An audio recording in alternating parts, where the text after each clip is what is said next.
Hello and welcome to The Buck Stops Here. I'm Veera Raghav, and our first big focus this evening is an intense face-off over the framework for the India-US trade deal. Is it one that's arrived at from an Indian position of strength, or is it one that has too many unknowns and genuinely threatens certain key sectors? A sellout, as the opposition has declared it. The answer could be crucial in the road ahead for India. The Prime Minister has categorically asserted that this was a bargain that India struck from a position of strength and not as a weak negotiator like he claims it was when it was negotiating with the United States under the UPA government. However, the leader of opposition Rahul Gandhi and the Congress party remain aggressive in raising questions over the deal.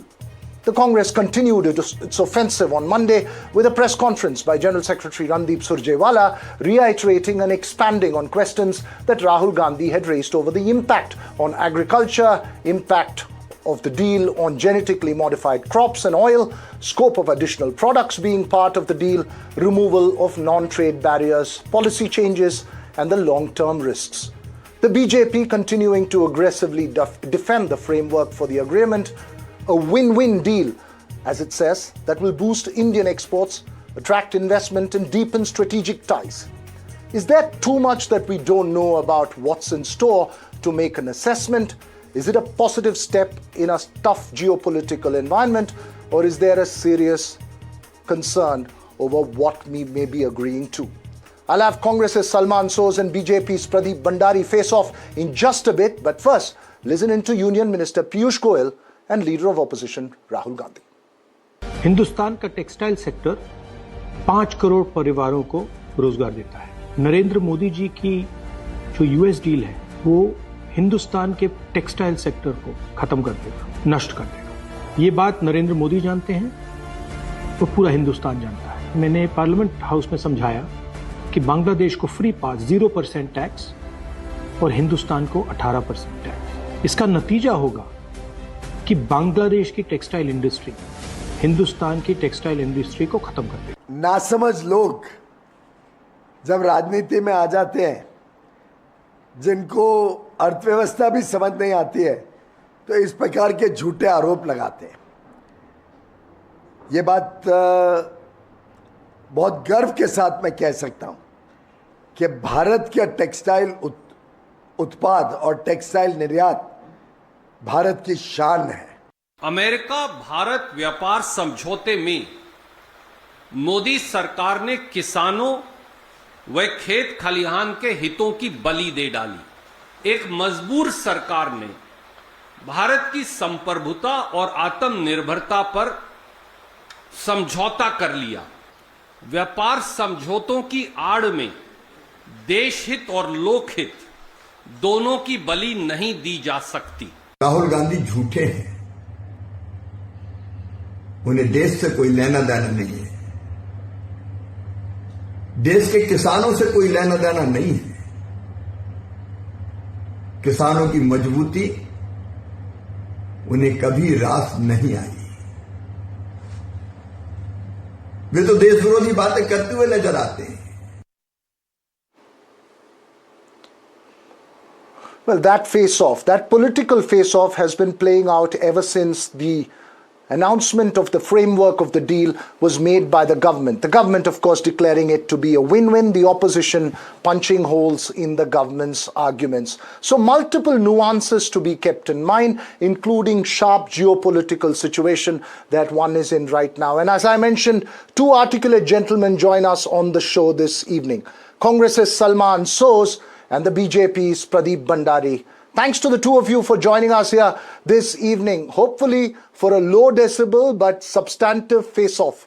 My first question to you, Pradeep Bhandari, the opposition has raised some key and specific questions from GM corn and GM crops to textile exports to oil imports.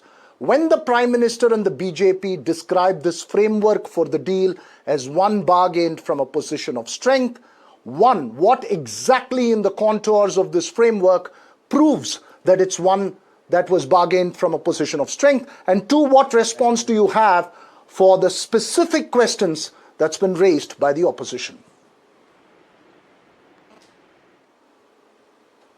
Pradeep.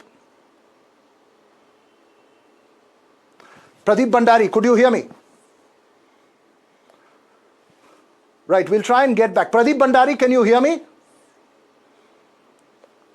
Right, we seem to be having trouble.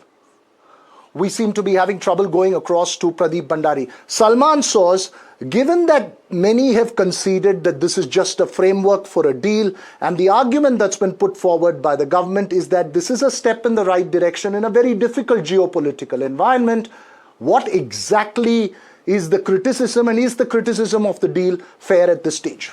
Let me begin with you. Well, thank you. Salman, you may have to unmute yourself, Salman. I'm already unmuted. Can you hear me? Go ahead, Salman. Sorry.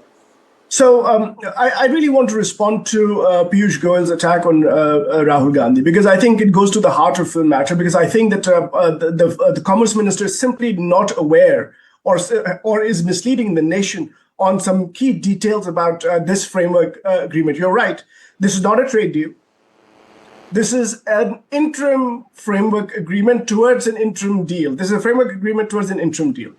But what the government seems to be telling us is that, look, the geopolitical situation is tough, and we got our tariffs down from 50% to 18%, and that is a big victory. Now, let me tell you why this is not a big victory. First of all, the American government had launched a trade war against India by imposing punitive 25% reciprocal tariffs because we were importing oil from Russia. So what does the Indian government do? Apparently, according to President Trump, and I guess we have to listen to him because we don't get any information from our own government. According to him, we have agreed to give up our sovereignty on energy policy. So that's number one. Number two, when they talk about tariffs being now lower, they're lower than Vietnam's tariffs or Bangladesh's tariffs, I would like people to just look at what the tariffs were in 2024. In 2024, India's tariffs to goods to America, 60% of goods to America, industrial goods, were duty-free. 50% of our agricultural products that were exported to America were duty-free. Overall, the tariff was 3.2%. What was Bangladesh's tariff on industrial goods? 15%. This was 2024. Now Bangladesh's tariff and our tariff is going to be 18 to 20%. That means the differences have narrowed. Our competitive advantage has actually evaporated. I don't really understand what this government is doing. I wish they would tell us more. I wish they were more transparent. But for Piyush Goyal to attack Rahul Gandhi, he doesn't know anything, etc. I think Piyush Goyal is misleading the country, and I think they're setting us up for a huge failure. I urge the government. I've been critical of the government, by the way, in the past, about being too protectionist. Since 2018, they have engaged in protectionism. But at the same time, what they've done now is actually our energy policy is now being dictated by America. Our tariff structure is totally imbalanced, especially in relation to our competitor nations. And we are letting in imports on soybeans. We're going to let in imports of maize, corn. America's a big... Let me get Pradeep Bhandari to respond to the points you've made so far, Salman Soz. Salman, just hold on. Let me respond to the points that you've made. Pradeep, the point one that Salman is making is that there is very little information about the deal. A. B, when the Prime Minister says that this was bargained from a position of strength, what exactly in the contours can you state or share to prove that this was a deal that was bargained from a position of strength, and then respond to the questions that Salman has raised? Well, the reality at this moment is that the Congress party is deaf whenever India and India's national interest is something which Honorable Prime Minister Narendra Modi protects, and the entire world acknowledges that.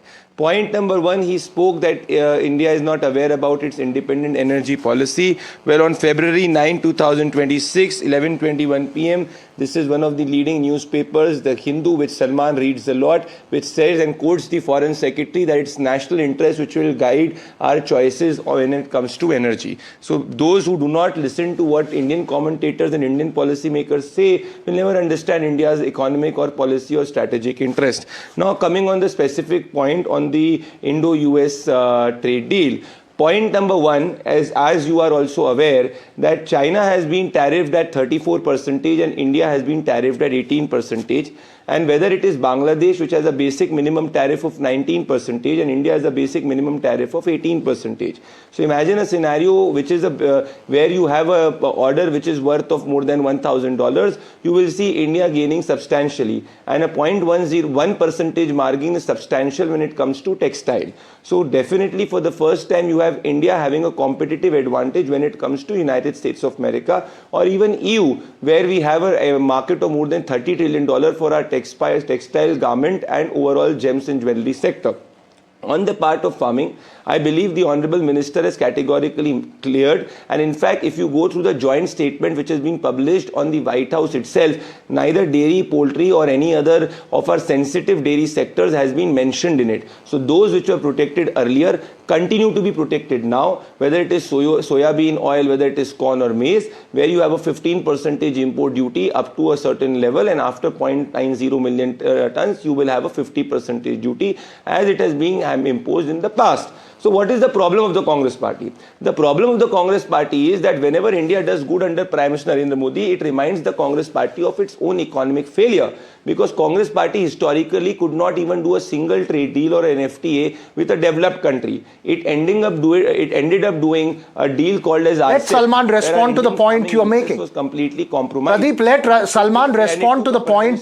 Salman, respond to what Pradeep is saying. He's giving you the specifics and he's saying you just cannot tolerate the fact that the country is doing well.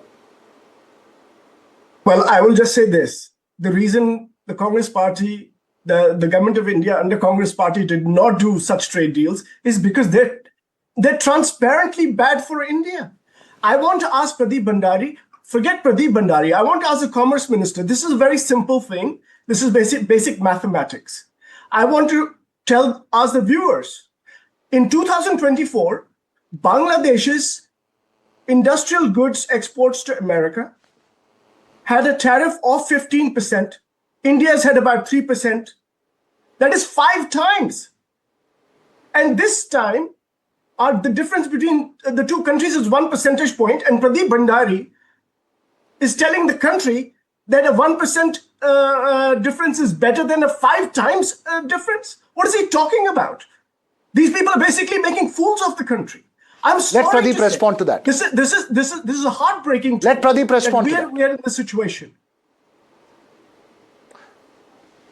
Let Pradeep respond to that. Veera, I think the Congress spokesperson here is Yes, I am responding. I believe that he is not well briefed because he is contradicting what Rahul Gandhi said. Because Rahul Gandhi in his video was saying that Bangladesh is tariffed at 0% and we are tariffed at 18%. Now here is the Congress spokesperson, when I have countered him with facts, is saying that we are tariffed at 18% and Bangladesh is tariffed at 19%. So why only a 1% differential? So first the Congress party should make up its mind whether Rahul Gandhi is speaking honestly or whether Salman Soz is speaking honestly. I would definitely take Rahul Gandhi with more pinch of seriousness because he is a bigger leader than Salman Soz.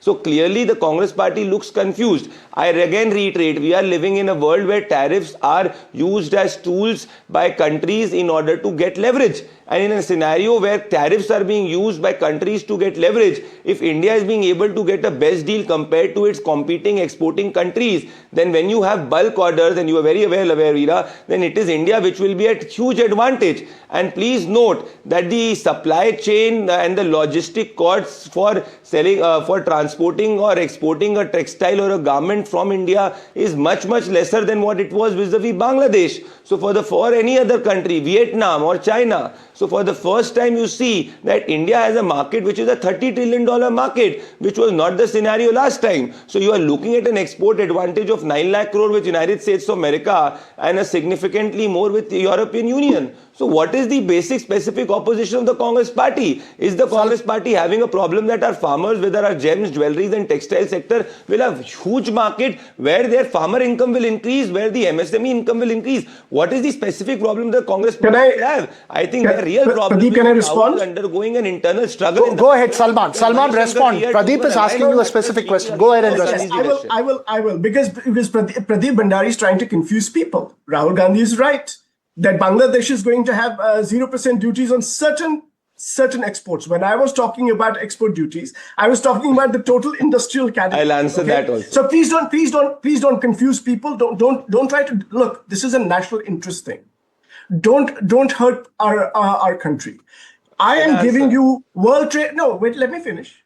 I am giving you World Trade Organization tariff data. Come on, go ahead. From 2024, Bangladesh for industrial goods had a tariff of 15%. India had 3% for all industrial goods, not for one particular. India, by the way, had 60% of industrial goods from India to America had zero duty, zero. What I want to know from this government, not from Pradeep Bhandari because he would not know, is what our situation is now. Because compared to Bangladesh, we are nowhere. Bangladesh has gained a tremendous advantage over India. Vietnam has gained a tremendous advantage over India. And that Salman, I'm sorry to interrupt you. I'll answer.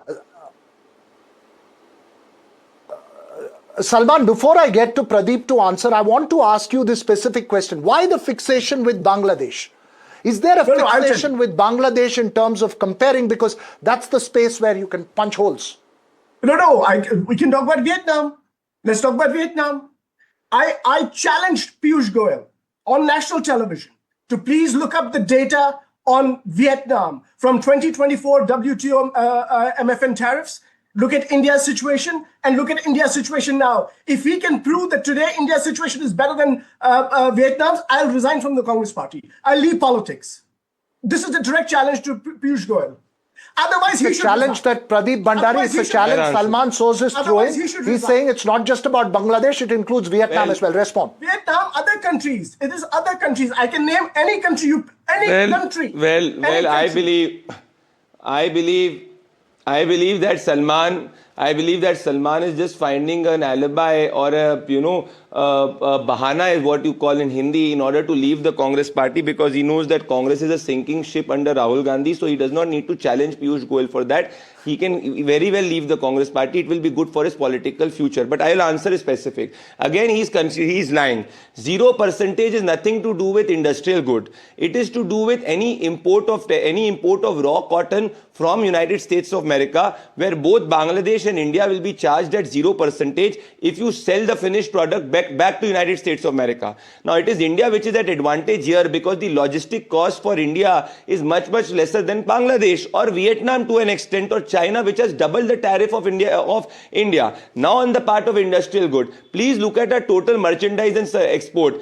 Our in totality export has increased to $800 billion plus, whereas Bangladesh does not even stand 50% of it. So the opposition here is of industrial good or textile. Till yesterday it is of textile. Now he's confusing textile with industrial good. The reality here, Veera, is that the Congress party is shifting goalposts every day. Earlier it was Epstein, then it moved to cotton, then it moved to yarn, silk, then it is moved to soybean oil, then corn. But the Congress has not been able to give a single fact, because everybody knows that all our sensitive sectors are protected, and the Congress party could not do a single deal with any developed country. It only ended up doing in conclusion, as Salman Soz responds to Pradeep Bhandari, I'm sorry to interrupt you, Pradeep Bhandari, but as Salman responds to you, and I have to conclude this debate quickly. Go ahead.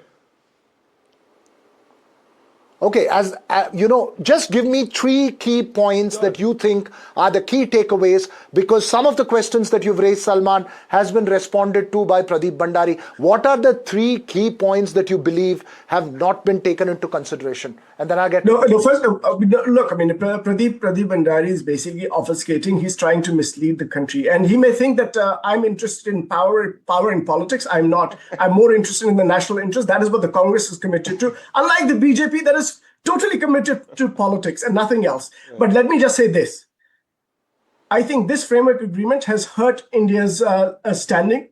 It has hurt our sovereignty. It's hurt our energy policy independence. I think this is not a trade agreement. This is a surrender agreement. And I think the sooner the people of India understand that, the sooner we will be able to reverse this. Because this is going to hurt our farmers. This is going to hurt our industries. By the way, not the big industrialists, but the small and medium enterprises. And by the way, this cotton imports, Bangladesh needs to import cotton.